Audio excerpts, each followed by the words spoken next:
आज जो मुल्क के हालात है वो बात किसी से छुपी नहीं है। हर तरफ आपको मारा जा रहा है। इस देश में सबसे ज्यादा अगर किसी को सताया जा रहा है तो वो आप है। ये बात किसी से छिपी नहीं है। जिन्हें अपना समझ करके हमने वोट दिया है वो विपक्ष भी खामोश है। आपके लिए वो भी आपका नाम लेने को तैयार नहीं है। लेकिन अगर आज कृष्णा पटेल जी और पल्लवी पटेल जी और बिंद जी अगर आपके साथ आपकी लड़ाई लड़ने के लिए अगर खड़े हुए हैं तो वो एक उम्मीद पर खड़े हुए हैं कि आप मुत्तहिद होकर के अपने सियासी प्लेटफॉर्म पर मजबूत करेंगे।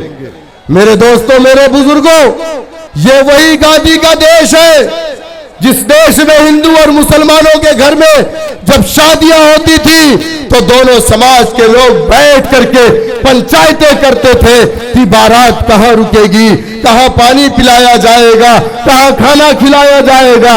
लेकिन आज इस देश को तोड़ने की कोशिश की जा रही है। हिंदू मुसलमानों के बीच में नफरत पैदा करके बीजेपी मुसलमानों का खौफ दिखा करके हमारे बहुसंख्यक समाज का वोट लेकर के हुकूमत करना चाह रही। वही समाजवादी कांग्रेस पार्टी मुसलमानों को बीजेपी का खौफ दिखा करके उनका वोट लेना चाह रही है। हमें समझने की जरूरत है इन तमाम दलों को। ये कभी भी ना आपके हिमायती थे, ना है, ना रहेंगे। हवेली झोपड़ी सबका मुकद्दर फूट जाएगा। हवेली झोपड़ी सबका मुकद्दर फूट जाएगा अगर ये साथ हिंदू मुस्लिमों का छूट जाएगा। दुआ करो कि ये प्यार के रिश्ते रहे कायम। ये रिश्ता टूट जाएगा तो भारत टूट जाएगा।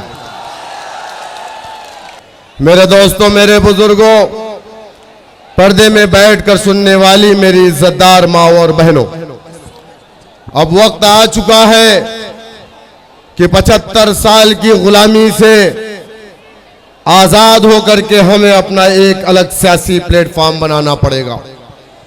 मेरे दोस्तों, मेरे बुजुर्गों, लोकतंत्र में जिस समाज के पास अपना डंडा नहीं, अपना झंडा नहीं, अपना नेता नहीं, उस समाज की कोई पहचान नहीं होती। आपको याद होगा कि आजादी के बाद से इस देश में बसने वाले, चाहे वो पिछड़ा समाज, चाहे वो दलित समाज, चाहे वो अल्पसंख्यक का मुस्लिम समाज, हर समाज की पार्टी कांग्रेस पार्टी थी। लेकिन क्या ये बात सच नहीं है?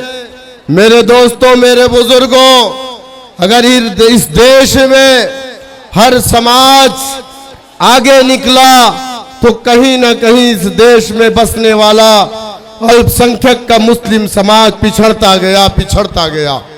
यहां तक कि मुख्य धारा से कट गया।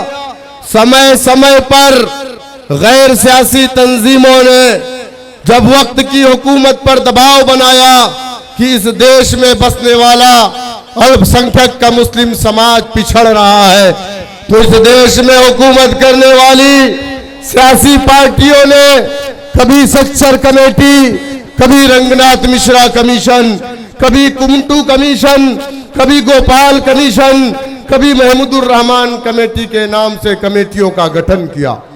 तमाम कमेटी ने यह रिपोर्ट पेश किया कि इस देश का मुसलमान पिछड़ रहा है। तमाम कमेटियों ने कहा कि इस देश का मुसलमान दलित से बदतर अपनी जिंदगी को गुजार रहा है।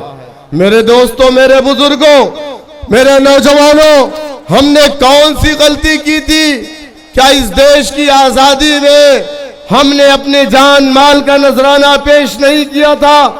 ये मैं नहीं कहता कि इस देश को आजाद करवाने के लिए सिर्फ मुसलमानों ने अपनी जानों का नजराना पेश किया, बल्कि उस वक्त कोई हिंदू नहीं था, कोई मुसलमान नहीं था, बल्कि एक तरफ अंग्रेज तो दूसरी तरफ हिंदुस्तानी थे।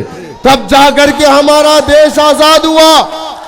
लेकिन ये बात भी सच है कि इस देश के लिए जिन लोगों ने इस देश के लिए अंग्रेजों के साथ मिल करके इस देश की आजादी की लड़ाई लड़ रहे हमारे मुजाहिदीन के खिलाफ मुखबिरी की, उनकी मुखबिरी पर हमारे जंग आजादी के मुजाहिदीन को फांसी दिया अंग्रेजों ने।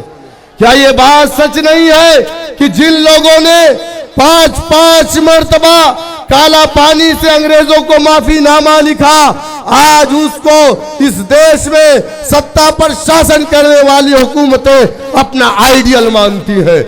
मेरे दोस्तों, मेरे बुजुर्गों, क्या ये बात सच नहीं है कि इस देश की आजादी के लिए हमारे उलमाए किराम ने अपने मदारिस से, अपने मसाजिद से अंग्रेजों के खिलाफ जिहाद का फतवा दिया था? क्या ये बात सच नहीं है कि रेशमी रुमाल की तहरीक हमने चलाई थी? लेकिन आज इस देश में दलित से बदतर जिंदगी हम गुजार रहे हैं। क्यों? आज लोग कहते हैं कि MIM पार्टी के कायद बैरिस्टर असदुद्दीन ओवैसी साहब पर इल्जाम लगाया जाता है कि ये बीजेपी की बी टीम है। आप मुझे बताइए कि इस देश में सबसे ज्यादा हुकूमत किसने किया? हमने कांग्रेस को अपनी पार्टी माना, उसके डंडे झंडे को अपने कंधों पर रखा, हमने जिंदाबाद के नारे लगाए, वोट दिया, नोट दिया, सपोर्ट किया, लेकिन हमें क्या मिला? इस देश के अंदर दलित से बदतर जिंदगी जीने को मिला। इस देश में हुकूमत मजलिस इत्तेहादुल मुस्लिमीन की कभी नहीं थी, हम कभी किसी भी गवर्नमेंट का हिस्सा नहीं थे। लेकिन मेरे दोस्तों, मेरे बुजुर्गों, इल्जाम हम पर लगाया जाता है